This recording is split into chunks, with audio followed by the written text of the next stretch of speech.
आइए सुनिए गोदान भाग 13। गोबर अंधेरे ही मुंह उठा और कुदई से विदा मांगी। सबको मालूम हो गया था कि उसका ब्याह हो चुका है, इसलिए उससे कोई विवाह संबंधी चर्चा न की। उसके शील स्वभाव ने सारे घर को मुग्ध कर लिया था।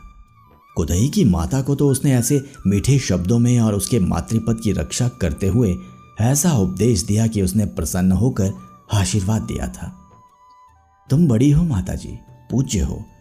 पुत्र माता के ऋण से 100 जन्म लेकर भी ऋण नहीं हो सकता, लाख जन्म लेकर भी ऋण नहीं हो सकता, करोड़ जन्म लेकर भी नहीं। बुढ़िया इस संख्यातीत श्रद्धा पर गदगद हो गई। इसके बाद गोबर ने जो कुछ कहा उसमें बुढ़िया को अपना मंगल ही दिखाई दिया।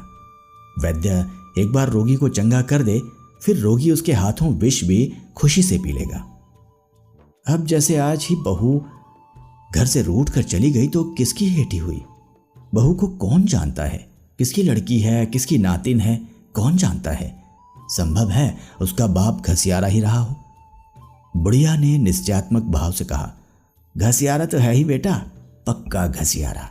सवेरे उसका मुंह देख लो तो दिन भर पानी ना मिले। गोबर बोला, तो ऐसे आदमी की क्या हंसी हो सकती है? हंसी हुई तुम्हारी और तुम्हारे आदमी की, जिसने पूछा, यही पूछा कि किसकी बहू है। फिर ये अभी लड़की है, अबोध, अल्लड़, नीच माता पिता की लड़की है, अच्छी कहां से बन जाए? तुमको तो बूढ़े तोते को राम नाम पढ़ाना पड़ेगा। मारने से तो वह पढ़ेगा नहीं, उसे तो सहज स्नेह ही से पढ़ाया जा सकता है। ताड़ना भी दो, लेकिन उसके मुंह मत लगो। उसका तो कुछ नहीं बिगड़ता, तुम्हारा अपमान होता है। जब गोबर चलने लगा तो बुढ़िया ने खांड और सत्तू मिलाकर उसे खाने को दिया। गांव के और कई आदमी मजूरी की टोह में शहर जा रहे थे। बातचीत में रास्ता कट गया और 9 बजते बजते सब लोग अमीनाबाद के बाजार में आ पहुंचे। गोबर हैरान था, इतने आदमी नगर में कहां से आ गए? आदमी पर आदमी गिरा पड़ता था। उस दिन बाजार में 400-500 मजदूरों से कम न थे। राज और बढ़ई और लोहार और बेलदार और खाट बुनने वाले और टोकरी ढोने वाले और संग तराज सभी जमा थे। गोबर ये जमघट देखकर निराश हो गया। इतने सारे मजदूरों को कहां काम मिला जाता है, और उसके हाथ तो कोई औजार भी नहीं है। कोई क्या जानेगा कि वह क्या काम कर सकता है? कोई उसे क्यों रखने लगा? बिना औजार के उसे कौन पूछेगा? धीरे धीरे एक एक करके मजदूरों को काम मिलता जा रहा था। कुछ लोग निराश होकर घर लौटे जा रहे थे। अधिकतर वे बूढ़े और निकम्मे बच रहे थे जिनका कोई पुछतर न था, और उन्हीं में गोबर भी था। लेकिन अभी आज उसके पास खाने को है, कोई गम नहीं। सहसा मिर्जा खुर्शीद ने मजदूरों के बीच में आकर ऊंची आवाज से कहा, जिसको 6 आने रोज पर काम करना हो वह मेरे साथ आए। सबको 6 आने मिलेंगे, 5 बजे छुट्टी मिलेगी। 10-5 राजों और बड़इयों को छोड़कर सबके सब उनके साथ चलने को तैयार हो गए। 400 फटे हालों की एक विशाल सेना सज गई।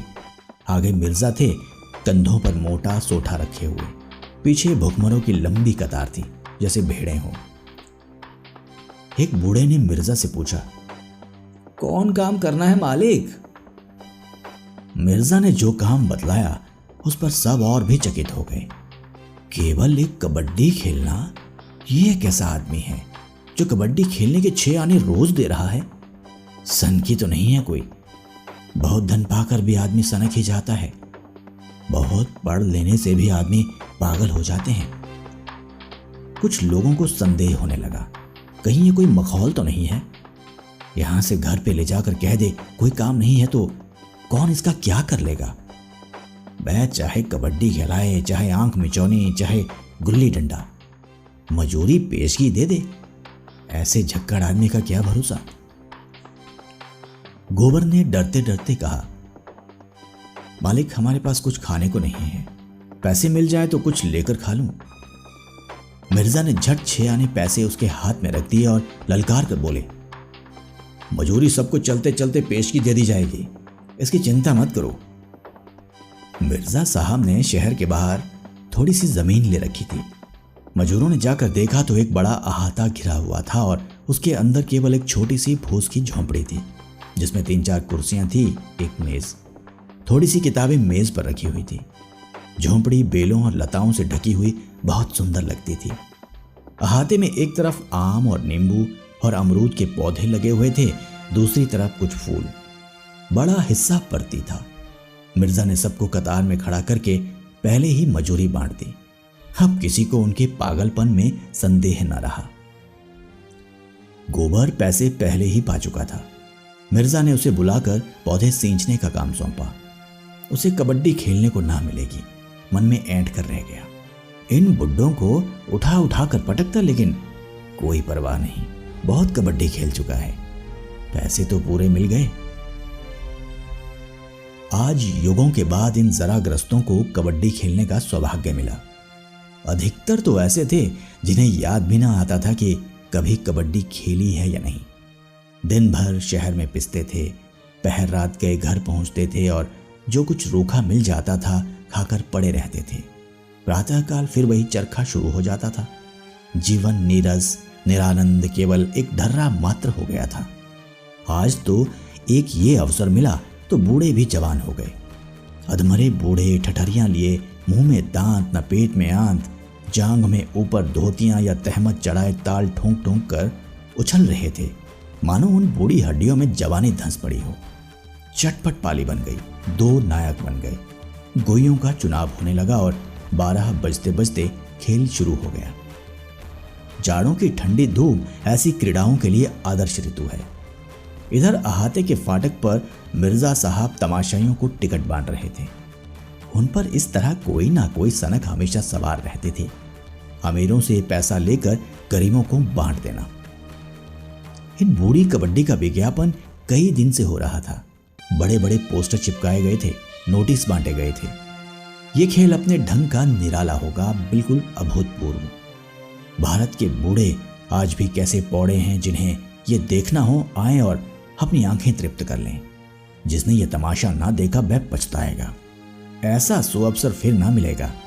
टिकट 10 रुपए से लेकर 2 आने तक के थे। 3 बजते बजते सारा अहाता भर गया। मोटरों और फिटनों का तांता लगा हुआ था। 2000 से कम की भीड़ न थी। रईसों के लिए कुर्सियों और बेंचों का इंतजाम था, साधारण जनता के लिए साफ सुथरी जमीन। मिस मालती, मेहता, खन्ना, तंखा और राय साहब सभी विराजमान थे। खेल शुरू हुआ तो मिर्जा ने मेहता से कहा, आइए डॉक्टर साहब, एक गोई हमारी और आपकी हो जाए। मिस मालती बोली, फिलॉसफर का जोड़ फिलॉसफर ही से हो सकता है। मिर्जा ने मूंछों पर ताव देकर कहा, तो क्या आप समझती हैं मैं फिलॉसफर नहीं हूं? मेरे पास पुछल्ला नहीं है, लेकिन हूं मैं फिलॉसफर। आप मेरा इम्तिहान ले सकते हैं मेहता जी। मालती ने पूछा, अच्छा बतलाइए, आप आइडियलिस्ट हैं या मटेरियलिस्ट? मैं दोनों हूं। ये क्यों कर? बहुत अच्छी तरह, जब जैसा मौका देखा वैसा बन गया। तो आपका अपना कोई निश्चय नहीं है?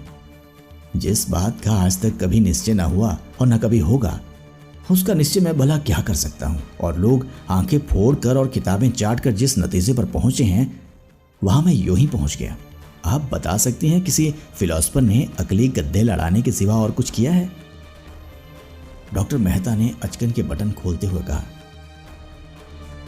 तो चलिए हमारी और आपकी हो जाए, और कोई माने या न माने, मैं आपको फिलॉसफर मानता हूं। मिर्जा ने खन्ना से पूछा, आपके लिए भी कोई जोड़ ठीक करूं? हाँ, इन्हें जरूर ले जाइए मिस्टर तनखा के साथ।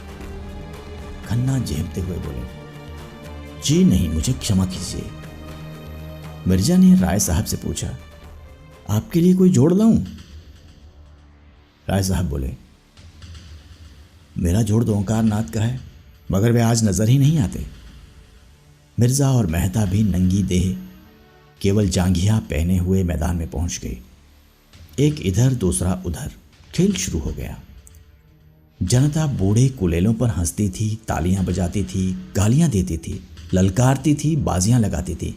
वाह, जरा इन बूढ़े बाबा को देखो, किस शान से जा रहे हैं, जैसे सबको मारकर ही लौटेंगे। अच्छा, दूसरी तरफ से भी उन्हीं के बड़े भाई निकले। दोनों कैसे पैंतरे बदल रहे हैं। इन हड्डियों में अभी बहुत जान है भाई। इन लोगों ने जितना घी खाया है उतना अब हमें पानी भी मयस्सर नहीं। लोग कहते हैं भारत धनी हो रहा है, होता होगा। हम तो यही देखते हैं कि इन बुड्ढों जैसे जीवट के जवान भी आज मुश्किल से निकलेंगे। वह उधर वाले बुढ़े ने इसे दबोच लिया। बेचारा छूट निकलने के लिए कितना जोर मार रहा है, मगर अब नहीं जा सकते बच्चा। एक को 3 लिपट गए। इस तरह लोग अपनी दिलचस्पी जाहिर कर रहे थे। उनका सारा ध्यान मैदान की ओर था। खिलाड़ियों के आघात प्रतिघात, उछल कूद, धरपकड़ और उनके मरने जीने में तन्मय हो रहे थे। कभी चारों तरफ से कह कहे पड़ते, कभी कोई अन्याय या धांधली देखकर लोग छोड़ दो का गुल मचाते। कुछ लोग तैश में आकर पाली की तरफ दौड़ते, लेकिन जो थोड़े से सज्जन शामियाने में ऊंचे दर्जे के टिकट लेकर बैठे थे, उन्हें इस खेल में विशेष आनंद न मिल रहा था। वे इससे अधिक महत्व की बातें कर रहे थे। खन्ना ने जिंजर का गिलास खाली करके सिगार सुलगाया और राय साहब से बोले, मैंने आपसे कह दिया बैंक इससे कम सूद पर किसी तरह राजी ना होगा, और ये रियायत भी मैंने आपके साथ की है क्योंकि आपके साथ घर का मामला है। राय साहब ने मूंछों में मुस्कुराहट को लपेट कर कहा, आपकी नीति में घर वालों को ही उल्टे छुरे से हलाल करना चाहिए। ये आप क्या फरमा रहे हैं? ठीक कह रहा हूं। सूर्य प्रताप सिंह से आपने केवल 7% लिया है, मुझसे 9% मांग रहे हैं और उस पर एहसान भी रखते हैं। क्यों ना हो? खन्ना ने कहा मारा, मानो यह कथन हंसने के ही योग्य था। उन शर्तों पर मैं आपसे भी वही सूद ले लूंगा। हमने उनकी जायदाद रहन रख ली है और शायद यह जायदाद फिर उनके हाथ ना जाएगी। मैं भी अपनी कोई जायदाद निकाल दूंगा। 9% देने से यह कहीं अच्छा है कि फालतू जायदाद अलग कर दूं। मेरी जैक्सन रोड वाली कोठी आप निकलवा दें, कमीशन ले लीजिएगा। उस कोठी का सुबीते से निकलना ज़रा मुश्किल है। आप जानते हैं बेजगह बस्ती से कितनी दूर है, मगर खैर देखूंगा। आप उसकी कीमत का क्या अंदाज़ा करते हैं? राय साहब ने 1,25,000 बताए। 15 बीघे ज़मीन भी तो है उसके साथ। खन्ना स्तंभित हो गए, बोले, आप आज से 15 साल पहले का स्वप्न देख रहे हैं राय साहब। आपको मालूम होना चाहिए कि इधर जायदादों के मूल्य में 50% की कमी हो गई है। राय साहब ने बुरा मानकर कहा, जी नहीं, 15 साल पहले उसकी कीमत 1.5 लाख थी। मैं खरीदार की तलाश में रहूंगा, मगर मेरा कमीशन 5% होगा आपसे। औरों से शायद 10% हो। क्यों, क्या करोगे इतने रुपए लेकर? आप चाहे दे दीजिएगा। आप तो राजी हुए। शुगर के हिस्से अभी तक आपने न खरीदे। अब बहुत थोड़े से हिस्से बच रहे हैं, हाथ मलते रह जाइएगा। इंश्योरेंस की पॉलिसी भी आपने ना ली। आप में टाल मटोल की बुरी आदत है। जब अपने लाभ की बातों का इतना टाल मटोल है, तब दूसरों को आप लोगों से क्या लाभ हो सकता है? इसी से कहते हैं रियासती आदमी की अकल चर जाती है। मेरा बस चले तो मैं तालुकेदारों की रियासतें जब्त कर लूं। मिस्टर तनखा मालती पर जाल फेंक रहे थे। मालती ने साफ कह दिया था कि वह इलेक्शन के झमेले में नहीं पड़ना चाहती, पर तनखा आसानी से हार मानने वाली व्यक्ति न थे। आकर कोहनियों के बल मेज पर टिक कर बोले, आप जरा उस मामले पर फिर विचार करें। मैं कहता हूं ऐसा मौका शायद आपको फिर न मिले। रानी साहब चंदा को आपके मुकाबले में रुपए में 1 आना भी चांस नहीं है। मेरी इच्छा केवल ये है कि काउंसिल में ऐसे लोग जाएं जिन्होंने जीवन में कुछ अनुभव प्राप्त किया और जनता की कुछ सेवा की है। जिस महिला ने भोग विलास के सिवा कुछ जाना ही नहीं, जिसने जनता को हमेशा अपनी कार का पेट्रोल समझा, जिसकी सबसे मूल्यवान सेवा भी पार्टियां हैं जो वह गवर्नरों और सेक्रेटरियों को दिया करती हैं, उनके लिए इस काउंसिल में स्थान नहीं है। नई काउंसिल में बहुत कुछ अधिकार प्रतिनिधियों के हाथ में होगा और मैं नहीं चाहता कि वे अधिकार अनाधिकारियों के हाथ में जाए। मालती ने पीछा छुड़ाने के लिए कहा, लेकिन साहब मेरे पास 10-20 हज़ार इलेक्शन पर खर्च करने के लिए कहाँ है? रानी साहब तो 2-4 लाख खर्च कर सकती हैं। मुझे भी साल में 1,500 रुपये उनसे मिल जाते हैं। ये रकम भी हाथ से निकल जाएगी। पहले आप ये बता दें कि आप जाना चाहती हैं या नहीं। जाना तो चाहती हूं, मगर फ्री पास मिल जाए तो ये मेरा जिम्मा रहा। आपको फ्री पास मिल जाएगा। जी नहीं, क्षमा कीजिए, मैं हार की जिल्लत नहीं उठाना चाहती। जब रानी साहब रुपए की थैलियां खोल देंगी और एक एक वोट पर अशरफी चढ़ने लगेगी तो शायद आप भी उधर वोट देंगे। आपके ख्याल में इलेक्शन महज रुपए से जीता जा सकता है? जी नहीं, व्यक्ति भी एक चीज है, लेकिन मैंने केवल एक बार जेल जाने के सिवा और क्या जनसेवा की है। और सच पूछिए तो उस बार भी मैं अपने मतलब से ही गई थी, उसी तरह जैसे राय साहब और खन्ना गए थे। इस नई सभ्यता का आधार धन है। विद्या और सेवा और कुल जाति सब धन के सामने हेज है। कभी कभी इतिहास में ऐसे अवसर आ जाते हैं जब धन को आंदोलन के सामने नीचा देखना पड़ता है, मगर इसे अब बात समझिए। मैं अपनी ही बात कहती हूँ। कोई गरीब औरत दवाखाने में आ जाती है तो घंटों उससे बोलती तक नहीं, पर कोई महिला कार पर आ गई तो द्वार तक जाकर उसका स्वागत करती हूँ और उसकी ऐसी उपासना करती हूँ मानो साक्षात देवी है। मेरा और रानी साहब का कोई मुकाबला नहीं। जिस तरह के काउंसिल बन रहे हैं उनके लिए रानी साहब भी ज्यादा उपयुक्त हैं। उधर मैदान में मेहता की टीम कमजोर पड़ती जाती थी। आधे से ज्यादा खिलाड़ी मर चुके थे। मेहता ने अपने जीवन में कभी कबड्डी न खेली थी। मिर्जा इस फन के उस्ताद थे। मेहता की तातीलें अभिनय के अभ्यास में कटती थी। रूप भरने में वे अच्छे अच्छों को चकित कर देते थे और मिर्जा के लिए सारी दिलचस्पी अखाड़े में थी, पहलवानों के भी और परियों के भी। मालती का ध्यान उधर भी लगा हुआ था। उठकर राय साहब से बोली, मेहता की पार्टी तो बुरी तरह पिट रही है। राय साहब और खन्ना में इंश्योरेंस की बातें हो रही थी। राय साहब उस प्रसंग से उबे हुए मालूम होते थे। मालती ने मानो उन्हें एक बंधन से मुक्त कर दिया। उठकर बोले, जी हाँ, पिट तो रही है। मिर्जा पक्का खिलाड़ी है। मेहता को ये क्या सनक सूझी, व्यर्थ अपनी भद्द करा रहे हैं। इसमें काहे की भद्द, दिल लगी ही तो है। मेहता की तरफ से जो बाहर निकलता है वही मर जाता है। एक क्षण के बाद उसने पूछा, क्या इस खेल में हाफ टाइम नहीं होता? खन्ना को शरारत सूझी। बोले, हाँ, आप चले थे मिर्जा से मुकाबला करने, समझते थे ये भी फिलॉसफी है। मैं पूछती हूं, इस खेल में हाफ टाइम नहीं होता? खन्ना ने फिर चिढ़ाया। अब खेल ही खत्म हुआ जाता है। मजा आएगा तब जब मिर्जा मेहता को दबोच कर रगड़ेंगे और मेहता साहब ची बोलेंगे। मैं तुमसे नहीं पूछती, राय साहब से पूछती हूं। राय साहब बोले, इस खेल में हाफ टाइम? एक ही एक आदमी तो सामने आता है। अच्छा, मेहता का एक आदमी और मर गया? खन्ना बोले, आप देखती रहिए, इसी तरह सब मर जाएंगे और आखिर में मेहता साहब भी मरेंगे। मालती जल गई। आपकी तो हिम्मत ना बड़ी बाहर निकलने की। मैं गवारों की खेल नहीं खेलता, मेरे लिए टेनिस है। टेनिस में भी मैं तुम्हें सैकड़ों गेम दे चुकी हूं। आपसे जीतने का दावा ही कब है? अगर दावा हो तो मैं तैयार हूं। मालती उन्हें फटकार बताकर फिर अपनी जगह पर आ बैठी। किसी को मेहता से हमदर्दी नहीं है। कोई ये नहीं कहता अब खेल खत्म कर दिया जाए। मेहता भी अजीब बुद्धू आदमी है, कुछ धांधली क्यों नहीं कर बैठते? यहां भी अपनी न्यायप्रियता दिखा रहे हैं। अभी हार कर लौटेंगे तो चारों तरफ से तालियां पड़ेंगी। अब शायद 20 आदमी उनकी तरफ और होंगे और लोग कितने खुश हो रहे हैं। ज्यों-ज्यों अंत समीप आता जाता था, लोग अधीर होते जाते थे और पाली की तरफ बढ़ते जाते थे। रस्सी का जो एक कटघरा सा बनाया गया था वह तोड़ दिया गया। स्वयंसेवक रोकने की चेष्टा कर रहे थे, पर उस पर उत्सुकता के उन्माद में उनकी एक न चलती थी। यहां तक कि ज्वार अंतिम बिंदु तक आ पहुंचा और मेहता अकेले बच गए और अब उन्हें गूंगे का पार्ट खेलना पड़ेगा। अब सारा दारमदार उन्हीं पर है। अगर वे बचकर अपनी पाली में लौट आते हैं तो उनका पक्ष बचता है, नहीं हार का सारा अपमान और लज्जा लिए हुए उन्हें लौटना पड़ता है। वह दूसरे पक्ष के जितने आदमियों को छूकर अपनी पाली में आएंगे वह सब मर जाएंगे और उतने ही आदमी उनकी तरफ जी उठेंगे। सबकी आंखें मेहता की ओर लगी हुई थी। वह मेहता चले।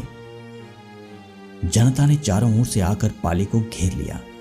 तन्मयता अपनी पराकाष्ठा पर थी। मेहता कितने शांत भाव से शत्रुओं की ओर जा रहे हैं। उनकी प्रत्येक गति जनता पर प्रतिबिंबित हो जाती है। किसी की गर्दन टेढ़ी हुई जाती है, कोई आगे को झुक पड़ता है।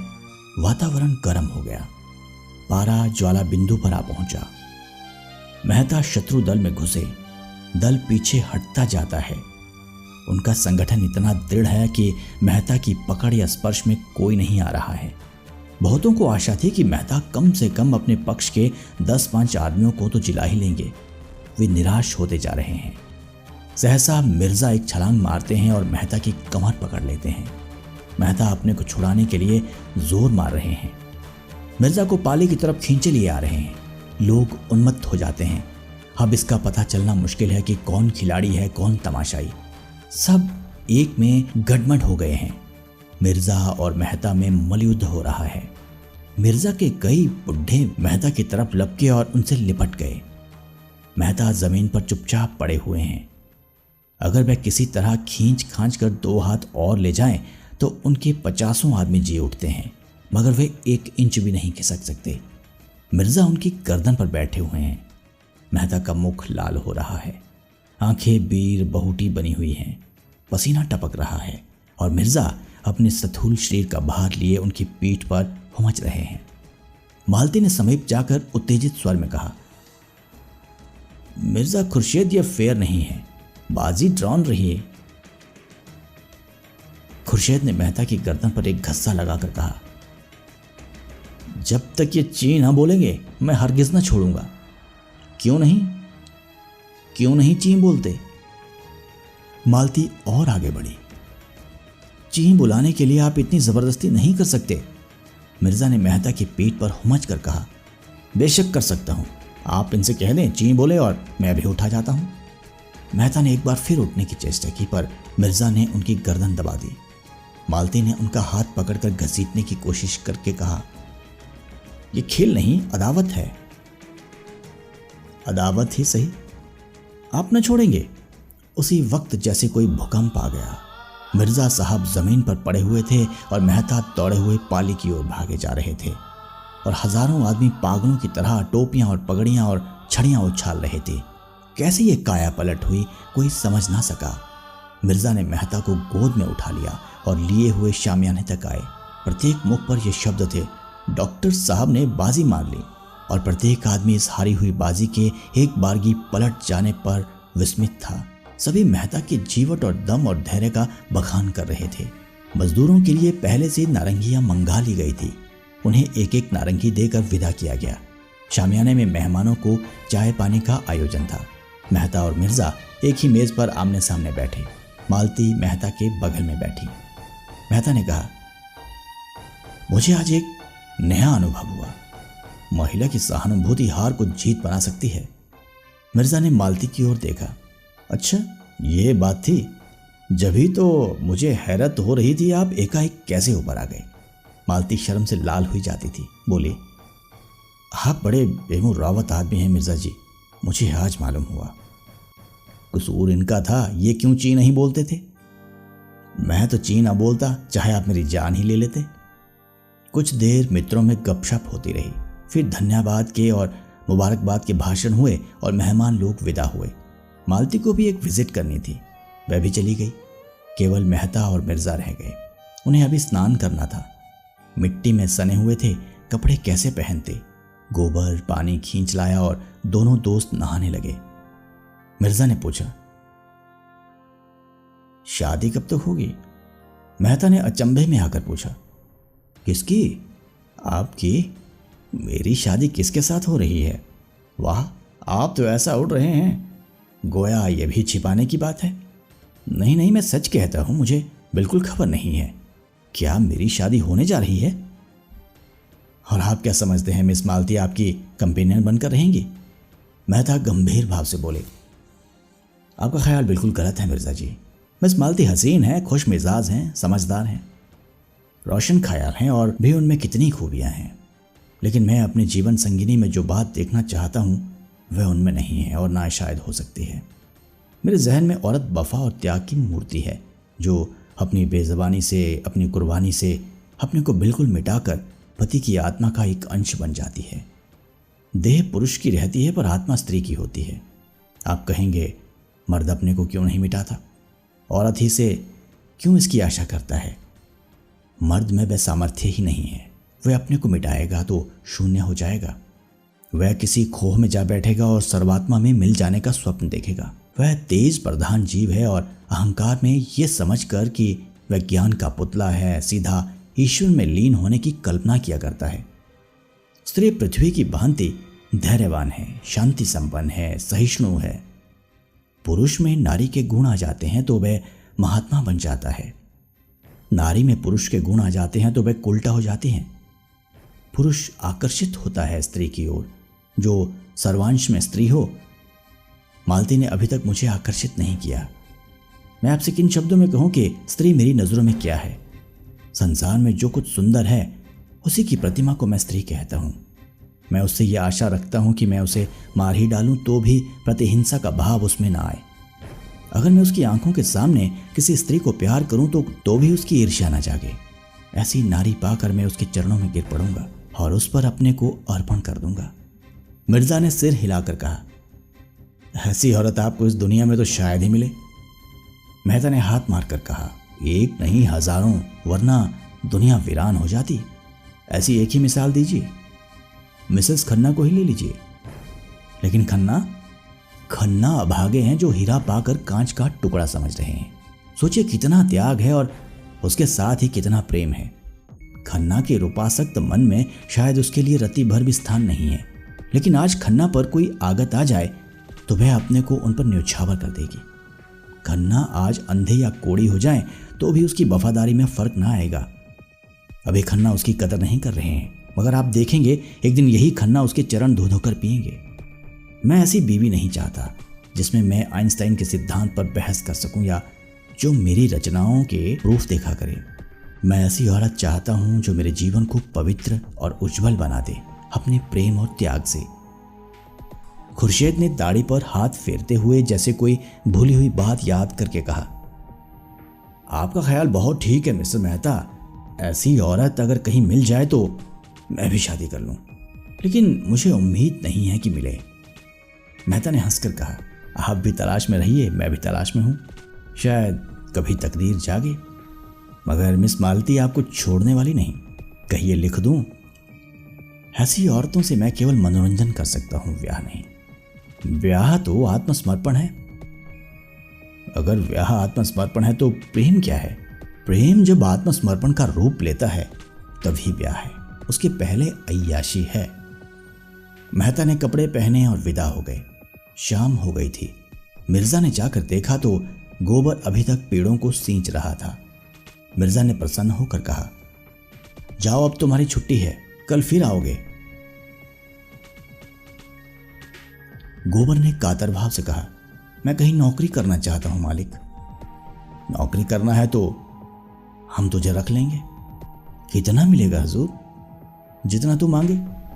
मैं क्या मांगू, आप जो चाहे दे दें। हम तुम्हें 15 रुपए देंगे और खूब कसकर काम लेंगे। गोबर मेहनत से नहीं डरता। उसे रुपए मिले तो वह आठों पहर काम करने को तैयार है। 15 रुपए मिले तो वह क्या पूछना, वह तो प्राण भी दे देगा। बोला, मेरे लिए कोठरी मिल जाए वहीं पड़ा रहूंगा। हाँ, जगह का इंतजाम मैं कर दूंगा। इसी झोंपड़ी में एक किनारे तुम भी पड़े रहना। गोबर को जैसे स्वर्ग मिल गया।